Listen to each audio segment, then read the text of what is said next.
Hi friends, welcome to নির্ভয় education BM3 channel. তো আজকের ভিডিওতে আমরা ইতিহাস নিয়ে কথা বলবো। এর আগের ভিডিওতে আমরা ইতিহাসের ধারণা বা ঐতিহ্যের ধারণা নিয়ে কথা বলছি। আজকে আমরা ইতিহাসের উপাদান নিয়ে কথা বলবো। কি নিয়ে ইতিহাস তৈরি হয়, ইতিহাসের উপাদান কয়টি, কি কি, সেই আশয় নিয়ে আজকে আমরা এই ভিডিওতে বিস্তারিত আলোচনা করব। তো গাইস, চলো শুরু করা যাক। ইতিহাসের উপাদান যেসব তথ্য প্রমাণের উপর ভিত্তি করে ঐতিহাসিক সত্যকে প্রতিষ্ঠিত করা সম্ভব তাকে ইতিহাসের উপাদান বলা হয়। ইতিহাসের উপাদানকে আবার দুই ভাগে ভাগ করা যায়। প্রথমটি হলো লিখিত উপাদান, দ্বিতীয়টি হলো অলিখিত উপাদান। এখন আমরা লিখিত উপাদান নিয়ে কিছু তথ্য জানার চেষ্টা করি। যে লিখিত উপাদান, ইতিহাস রচনার লিখিত উপাদানের মধ্যে রয়েছে সাহিত্য, বৈদেশিক দলিলপত্র, বৈদেশিক বিবরণ ইত্যাদি। বিভিন্ন দেশি বিদেশি সাহিত্যকর্মের তৎকালীন সময়ের কিছু তথ্য পাওয়া যায়। অর্থাৎ কয়েকদিন আগে, মানে কয়েক বছর আগে, মেলা বছর আগে বিভিন্ন দেশি বিদেশি সাহিত্যকর্মেও তৎকালীন সময়ের কিছু তথ্য পাওয়া যায়। এখানে আমরা কিছু উদাহরণ তোমাদের দিতে পারি। যে বেদ, হিন্দু ধর্মের প্রধান ধর্মগ্রন্থ বেদ। তারপরে কৌটিল্যের অর্থশাস্ত্র, কলহলের রাজতরঙ্গিনী। তারপর মিলহাজ উস সিরাজের লেখা তবকাত ই নাসিরি, আবুল ফজল এর আইনে আকবরী ইত্যাদি। এবং বিদেশি পর্যটকদের বিবরণ সবসময় ইতিহাসের গুরুত্বপূর্ণ উপাদান বলে বিবেচিত করা হয়েছে। যেমন এখানেও আমরা কিছু উদাহরণ তোমাদের দিতে পারি। যে পঞ্চম থেকে সপ্তম শতকে বাংলায় আগত চৈনিক পরিব্রাজক যথাক্রমে ফাহিয়েন, হিউয়েন-সাং ও ইৎসিং। এখন তোমাদের যদি প্রশ্ন করা হয় যে কয়েকজন চৈনিক পরিব্রাজকের নাম বলো, এখানে তোমরা তিনজনের নাম অবশ্যই বলতে পারো।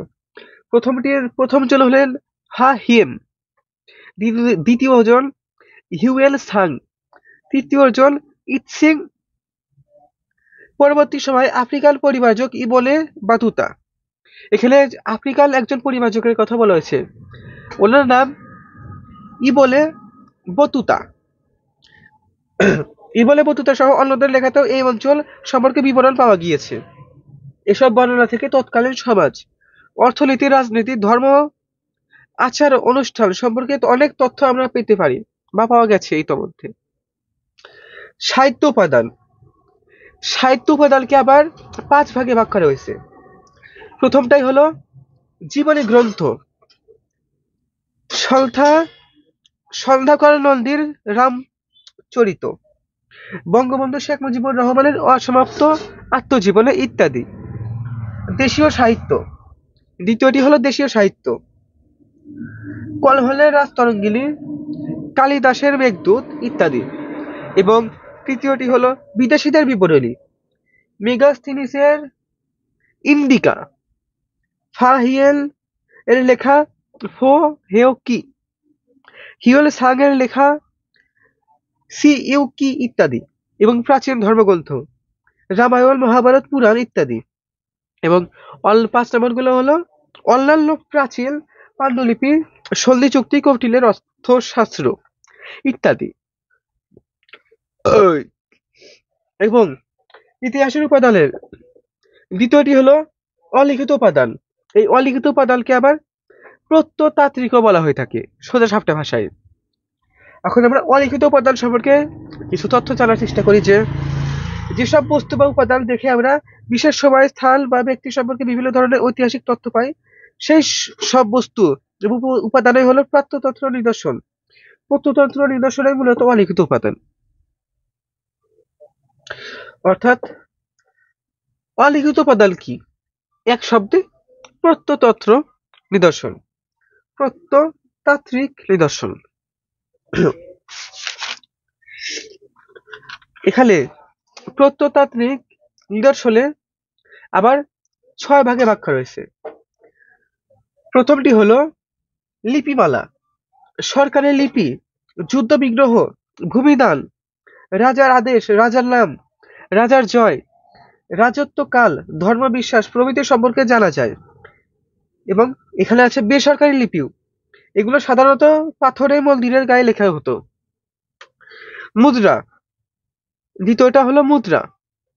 মুদ্রায় রাজার নাম, সন তারিখ, রাজার মূর্তি, তারপরে নানা দেবদেবীর মূর্তি খোদাই করা থাকতো, যা থেকে রাজার সময়কাল, অর্থনৈতিক সমৃদ্ধি ও সমাজ ব্যবস্থা ও ধর্মবিশ্বাস প্রভৃতি সম্পর্কে ধারণা পাওয়া যায়। 3 নম্বরটি হলো মুদ্রা। মুদ্রা তো 2 নম্বরে গেল। 3 নম্বরটি হলো স্থাপত্য ভাস্কর্য ও স্মৃতিসৌধ। স্থাপত্য ভাস্কর্য ও স্মৃতিসৌধ প্রত্নকেন্দ্র থেকে প্রাপ্ত প্রাচীন সমাধি, স্তম্ভ, স্মৃতিস্তম্ভ, প্রাচীন শিল্পকীর্তি, দেবদেবীর মূর্তি, মৃৎশিল্প, মৃৎপাত্র ও তৈজসপত্রাদি প্রাচীন ভারতের প্রত্নতান্ত্রিক নিদর্শন হিসেবে চিহ্নিত, যেগুলো থেকে সভ্যতার উৎকর্ষ যেমন বোঝা যায়, তেমনি এতে নাগরিক জ্ঞানের, সৌন্দর্যের ভাব ও সাংস্কৃতিক মনোভাবও ফুটে উঠছে। এবং এখানে 4 নম্বরটি হলো প্রত্নতাত্ত্বিক ধ্বংসাবশেষ। এখানে 2টার উদাহরণ সবচেয়ে গুরুত্বপূর্ণ। প্রথমটা হলো বগুড়ার মহাস্থানগড় এবং দ্বিতীয়টি নরসিংদীর ওয়ারী বটেশ্বর ইত্যাদি।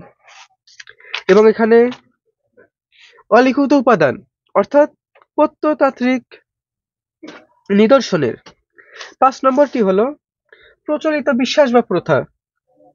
বিভিন্ন নিয়ম কানুন, ধর্মীয় রীতিনীতি প্রচলিত হয়ে আসছে, যেগুলো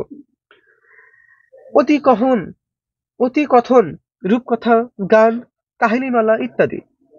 বেদ প্রথম দিকে গুরু শিষ্য পরম্পরার মুখে প্রচলিত ছিল, এজন্য একে শ্রুতি বলা হতো। এখন যদি তোমাকে প্রশ্ন করা হয় শ্রুতি কাকে বলা হতো, এক কথায় বলি তোমার বেদকে।